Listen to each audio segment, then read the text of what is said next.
If your AnyDesk app is acting up, not connecting properly, or you just want to reset it back to a clean state, this video will walk you through the process step by step. We're going to completely close AnyDesk, remove the configuration file that stores the current settings, and then reopen the app so it starts fresh.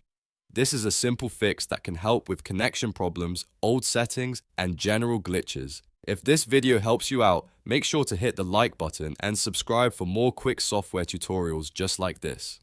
Alright, let's get into it. The first thing you need to do is fully quit AnyDesk. Don't just close the window in the middle of the screen because the app can still keep running in the background. Go down to your system tray in the bottom right corner of your screen and look for the AnyDesk icon. Once you find it, right-click the icon and then choose Quit or Exit. This makes sure the program is completely closed before we make any changes. Now that AnyDesk is fully shut down, we need to open the folder where its configuration file is stored. To do that, press Windows and R on your keyboard at the same time. This opens the Run dialog box. In the box, type %ProgramData% \AnyDesk, then press Enter.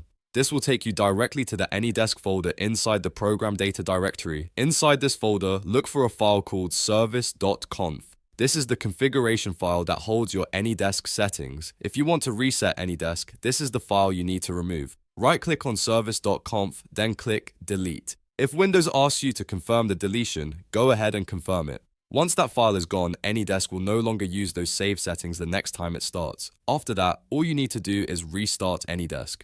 Open the app again like you normally would. When AnyDesk launches, it should regenerate its configuration and start with a cleaner setup. In many cases, this can help resolve issues that were caused by corrupted or outdated settings. If you still notice problems after resetting it, you may want to check your network connection, restart your computer, or reinstall AnyDesk completely. But for most basic reset situations, removing the Service.Conf file is the key step. And that's it. You've now learned how to reset AnyDesk the simple way.